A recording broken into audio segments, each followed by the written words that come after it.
Around Dodge City and in the territory on West, there's just one way to handle the killers and the spoilers, and that's with a U.S. Marshal and the smell of Gunsmoke.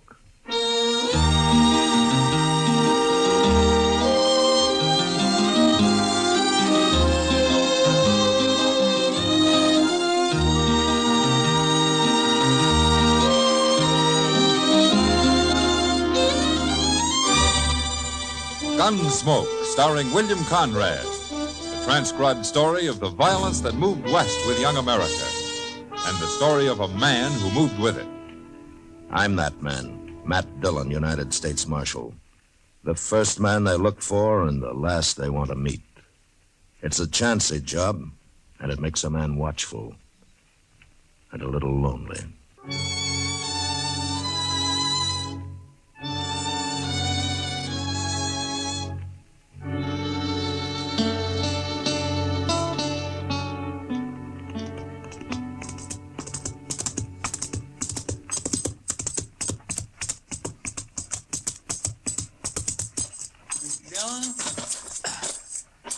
Mr. Dillon. Hello, Chester.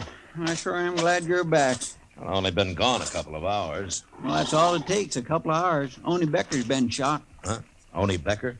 You know him, that little sodbuster lives out near Clear Spring. Oh, yeah. He's up at Doc's. You want to see him? Yeah. Well, tell me about it, Chester. Well, sir, all I know is he was gambling this morning over at the Texas Trail. He left there a little after noon, and then some fellas found him laying in an alley with a bullet in him. Well, can he talk? No, sir. He's been unconscious the whole time. But Doc's working on him in here. Oh, hello, Matt. How is he, Doc? He's dead, Matt. About 10 minutes ago. Oh. Oney Becker. Now, who'd have shot a harmless little man like that? Harmless is right. He didn't even have a pocket knife on him. And besides, he was shot in the back. Maybe it was an accident of some kind. Accident? Chester, I once tried to save a man who'd pulled a scythe across the back of his neck by accident. Yes, and I remember a boy who fell between the slats of a fence and got hung. But I never heard of a man shooting himself in the back by accident. Well, I meant maybe somebody else done it. Of course somebody else did it. I know that. I meant by mistake. Oh, Chester. Chester, are you sure you've been keeping your hat on when you're walking around in the sun? Oh, you're just mad because Oney Becker died on you, There was Doc. nothing I could do to save him. He bled to death. Inside. Oh, you did what you could, Doc. Yes, well, I think I did. Did, Oney say anything? Anything at all? No, Matt, he never even opened his eyes. Well, he was shot in the back, so it wasn't anybody he was fighting with. Well, I don't know, Mr. Dillon. Oney was fighting, or at least having an argument over a card this morning with that gambler, what's his name, Al Clovis, over at the Texas Trail. He was. Well, why didn't you just say so before, Chester? Well, I never heard of this Al Clovis. Oh, he's only been here about a week, Doc. Chester, you wait here. I'm going over the Texas Trail.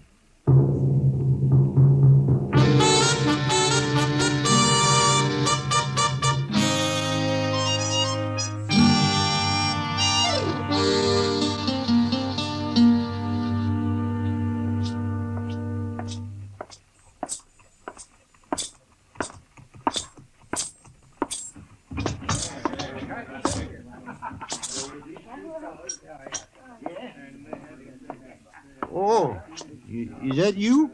Oh, hello, Marshal. Hello, John.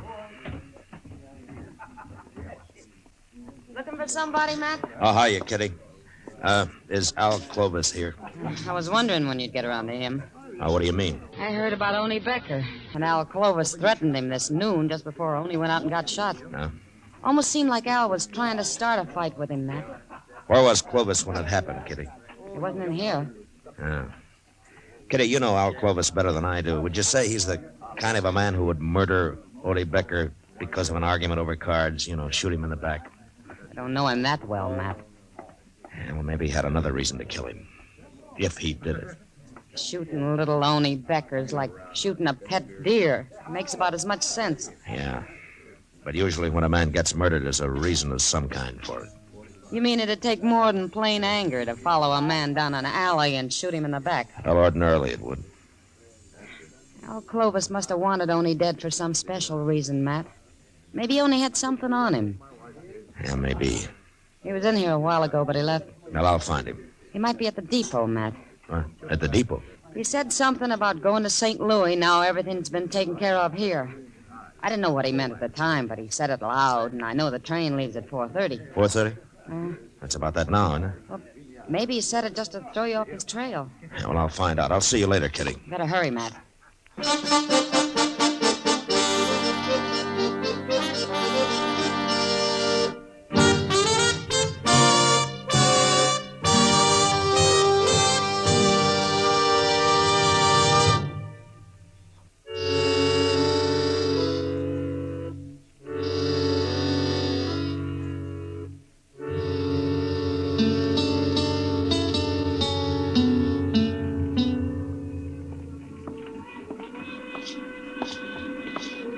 One more car to go, Mr. Dillon. If Al Clovis ain't in there, he ain't on this train. Well, he might have fooled us after all, Chester. Yes, sir. He could be riding west while we're heading east. We'll never find him if he is. Well, let's take a look into this car before we walk in, huh? Yes, sir. Well, I sure don't see him. Not in there, I don't. Yeah.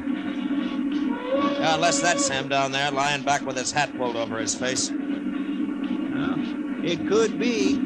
Well, it better be. Now, come on. Okay, sir.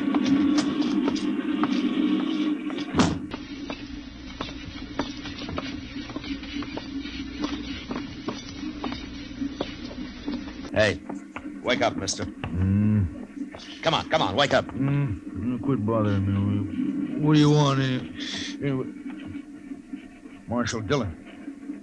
Huh. What are you doing here? Keep your hands on your knees, Clovis. Tight. Well, what's this all about, Marshal? You carrying a gun? Why should I carry a gun? Stand up, Clovis. Come on, stand up. Okay. What for? All right, search him, Chester. Yes, sir. No, keep to one side of him, out of my way. Don't you try nothing, Clovis. Why should I? I told you I wasn't armed. No, ain't nothing on him. All right. Okay, you can sit down, Clovis. I don't understand this, Marshal. What are you looking for? I'm looking for the man who murdered Oni Becker this afternoon.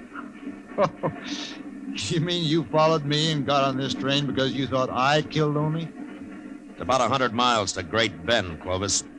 We'll get off there and take tomorrow's train back to Dodge. Oh, you're making a big mistake, Marshal. While you were riding up and down on this railroad, whoever did kill Oni Becker's leaving the country for good. You'll never catch him now. What you're trying to say is that you don't admit killing him yourself, isn't it? I'm not a murderer, Marshal. No, we'll see. Oh, I know what you're thinking. You heard Oni and I had a little argument this morning. Didn't you? Sure. That doesn't prove anything. I argue with lots of men. You threatened to kill him. Ah, that was just to scare him. He was being kind of stubborn about it all. You know what those farmers are like. And I suppose it takes a stubborn man to grow potatoes. Well, if you're so innocent, why did you announce everything had been taken care of and that you were going to St. Louis? Did I say that, Marshal? You know, Clovis, I can always kick you in the head and take you back to Dodge in a sack. Now, why did you run? I'm not running. There's no reason why I should. That's the truth, Marshal. Where were you when Oni Becker was killed? I was wondering when you'd ask me that. I suppose you got an alibi. You know Mr. Botkin, don't you, Marshal? I ought to. Botkin's run the Dodge Bank ever since it was an old whiskey barrel. Well, I was with him in his office at the bank, Marshal. I suppose you'll take his word for it. Yeah, sure I will. Well, we were discussing the money I placed in the bank when I arrived in Dodge a week ago. $5,000, Marshal. Mr. Botkin is going to transfer it to St. Louis for me. Chester, Yes, sir. go up and tell the engineer to stop the train at Jane's Crossing. Stop the train. There's a ranch about a mile from there where we can borrow some horses. Well, I thought you said we were spending the night at Great Bend, Marshal. I changed my mind, Clovis. Your story doesn't make much sense, and I want to get back to Dodge and find out why.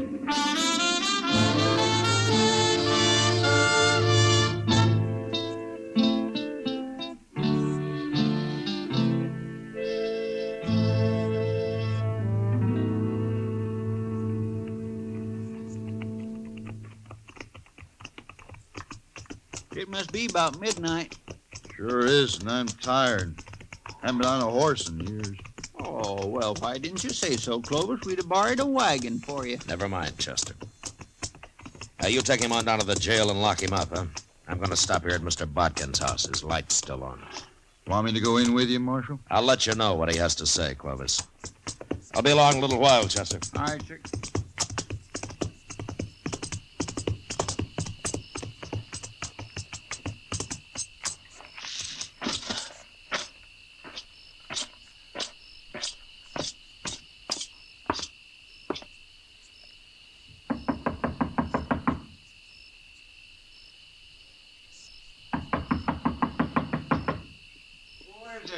Matt Dillon, Mr. Botkin. Oh. Well, Marshal, come in. Come in. I wouldn't have bothered you this late, Mr. Botkin, but I saw your light was on, and I figured you were still up. Up? Of course I'm up. How could I sleep tonight? Why? What's wrong? Where have you been, Marshal? The whole town of Dodge has been looking for you. Fine time for you to be up riding off somewhere, I must say. Well, tell me what happened. What happened? Don't you know even yet? What are you doing here at my house? Well, if you'll calm down, I'll tell you. You'll tell me? I'd better tell you, Marshal. While you're out gallivanting around on the prairie somewheres, my bank was held up. What? About 5 o'clock, just as we were closing. 3 men that got away with over $25,000. Every cent of cash I had in that vault, Marshal. Well, didn't anybody try to follow him? No, they tied me and them cashiers up so tight they were miles out of town before we could get loose. There's a few men saw him leave, but they were afraid to do anything about it. And, of course, the United States Marshal, he wasn't even in town. Did you get a look at him? No, they were masked. Nobody I found can even identify their horses. They're just gone, Marshal, with $25,000. Look, Mr. Botkin, I came here to ask you a question. It might have something to do with your bank being robbed. Oh? Well, what is it? Was Al Clovis with you in your office about noon today? Clovis? Yes, he was for a couple of hours. Why? He had some money on deposit? Yeah, that $5,000 cash. Of course, that's gone, too. That's part of the money they took. I'm afraid Clovis is broke now, along with me and a lot of other people. Oh, maybe he isn't as broke as you think. No, he's broke. Unless you can get that money back, Marshal. Look, I got an idea. I might find it for you, Mr. Botkin. And it won't take very long, either.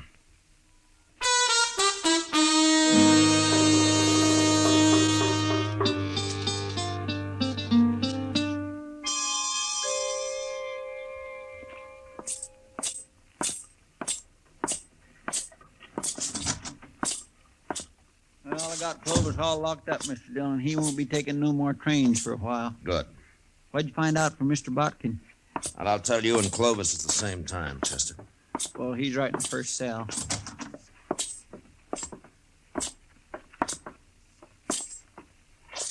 Well, Marshal, come to turn me loose. Mr. Botkin says your alibi's good, Clovis. If you'd have believed me in the first place, you'd have saved us all a lot of trouble. Yeah. Well, let me out. I don't want to spend the night here. You better get used to it, Clovis. You're going to be spending a lot of nights in here. What? At least a month or two of them. No.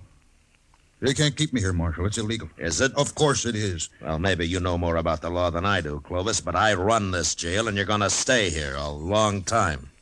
And what's more, I'm going to tell the whole town where you are. Come on, Chester. Marshal, I demand to be released at once. Now come back here. It'll cost you your job if you keep me here. Shut the door, Chester. Marshal, you can't do this. Marshal! You really gonna keep him locked up, Mr. Dillon? I am. But he ain't done nothing. I mean, if Mr. Botkin said he is with him... Well, Clovis didn't kill only Becker, if that's what you mean. Well, then why don't you turn him loose? Chester, the bank was robbed of $25,000 today. It was? Yeah, just after we got on the train. Looks to me like only Becker was murdered just to get me to follow Al Clovis out of town. Well... We'll find out in a few minutes. I don't think Clovis can stand the idea of sitting in jail while his partners ride off with all that money. You mean he was supposed to get out of here and meet them as soon as his alibi was made good, huh? That's the only way it makes sense to me. Marshal? Marshal Dillon? Well, it didn't take as long as I thought. Come on.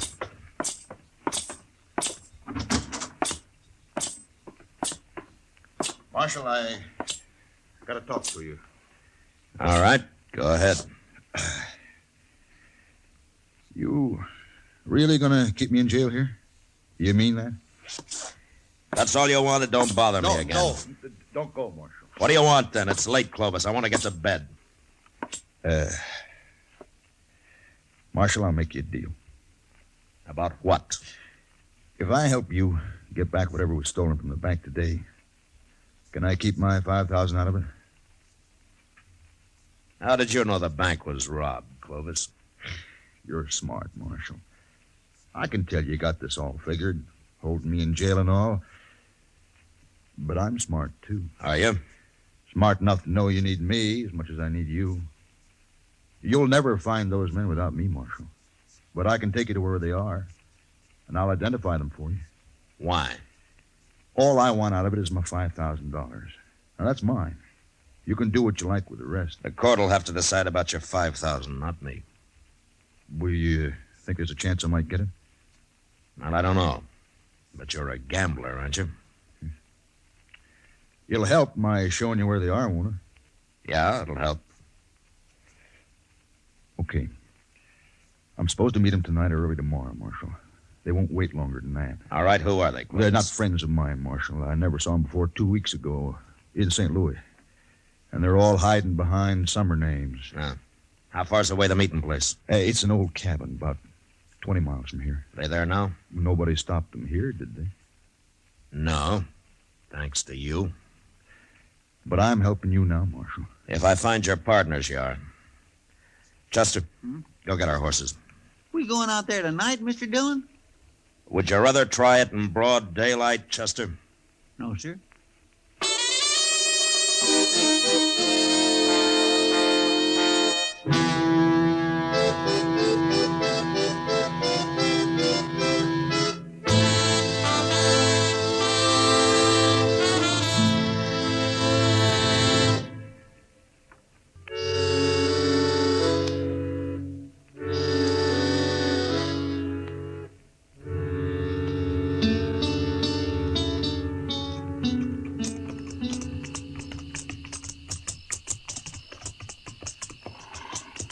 You sure you can find this cabin, Clovis? I made the ride out here one night just to be sure. I swear I can't hardly see nothing. I wish that moon wasn't all scudded up with clouds. Chester, you still don't understand that if you can see them, they can see you. That's right. I know. You're right, Mr. Dillon. It sure looks like rain, though. We're almost there. Good. Marshal, Yeah. how are you going to take them? 3 men. What's the matter, Clovis? You getting scared? You know what they'll do to me if you don't take them, Marshal. Like I said, you're a gambler, aren't you? Look, why don't you give me a gun? I'll help you. We'll manage. You can trust me, Marshal. I'm on your side now. Clovis, I wouldn't trust a man like you if you were in church, praying. Wait. Somewhere over there. Ooh. Yeah. There it is. That little clump of elder. The cabin's in there, eh? You see the light? Yeah. Are you sure that's it? Of course I am. Okay, let's get out. Chester, I'm going to go up on foot and have a look.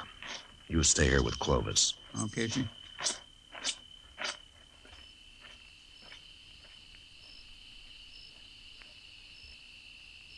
What if they hear him and come out and shoot him? Mr. Dillon ain't exactly green at this game, Clovis. They wouldn't kill me. They'd burn me or something first. Can't blame 'em much. Wish I'd stayed in jail. Wished I'd let him keep the money. Something's sure to go wrong here. Unless maybe I outsmart him. You ain't gonna outsmart nobody, Clovis, so forget about it. Okay. I declare I never seen a darker night than this is. No. Neither did I. Here, get off. Get off. What's the matter? It's my horse. He's standing on my foot. We'll push him off. I can't. Now help me, Chester. No, for pity's sake. Come on. Ow. Move him. That's all you gotta do. Back. Here, what are you doing? Clovis? I got your gun, Chester. Now shut up. Don't move. But you give Shut me up, that I said. gun. That's better. Hey, what's that? Thunder, Clovis. You'll be hearing a different kind when Mr. Dillon gets back here. He's not coming back here. We're going to him. And if he shoots anybody, it'll be you, because you're going to be right in front of me. Like this. All right. Start walking, Chester. Go on.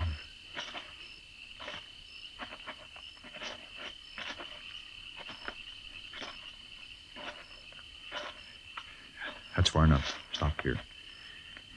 We'll pick up the marshal now and go on to the cabin. I'll call him and tell him how you're fixed. Go on and call him. Mr. Dillon? Mr. Dillon? He ain't nowhere around Yes, here. he is. Tell him. Go on. Clovis got my gun, Mr. Dillon. Tell him if he doesn't walk over here with his hands up, I'll shoot you. He's going to take us both to the cabin, Mr. Dillon. He says he'll shoot me. You heard him, Marshal. And I'll kill him sure if you try anything. He ain't close enough. I tell you, he's probably clear up there at the cabin. Okay, start walking, Chester. Just straight ahead. Once I get you inside the cabin, he'll have to give up. Unless he wants you dead.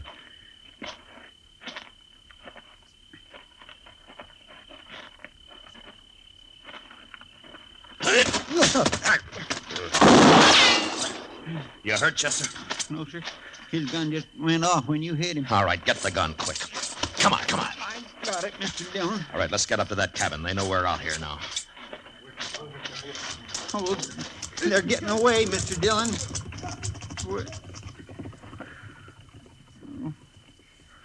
They're gone. Yeah. Oh, my goodness. I just don't know what to say. Then don't say anything. Let's try to find our horses. We'll get Clovis later. We'll never find them horses in the dark this way. Rain. Well, that's it. There won't be a track left now. Well, there go 3 killers and $25,000. Mr. Dillon, I just feel awful about this. How'd he get your gun away from you anyway? Well, see, he said his horse was standing on his foot, so So you walked up and let him pull your gun right out of the holster, huh? Yes, sir, that's about the way it happened. Mr. Dillon, you should have let him take me into that cabin. They'd have killed me, but you could have caught them. They wouldn't have got away like they did. I know. I was close enough to hear what Clovis said. Well, then why'd you save me? Everything would have been okay. if Oh, you hadn't- yeah. Everything would have been okay. Almost everything, Chester. Well, let's just don't stand here in the rain talking about it. Come on.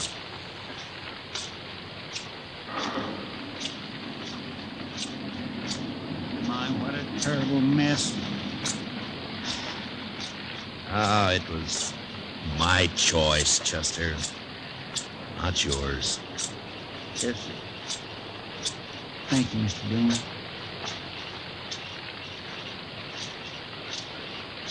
Mr. Dillon,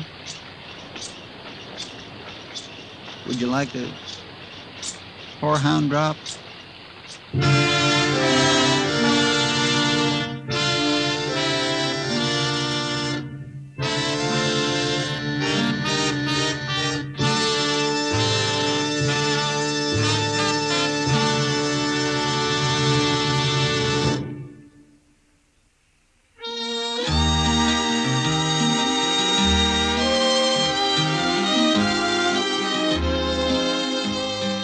Gunsmoke, produced and directed by Norman MacDonald, stars William Conrad as Matt Dillon, U.S. Marshal.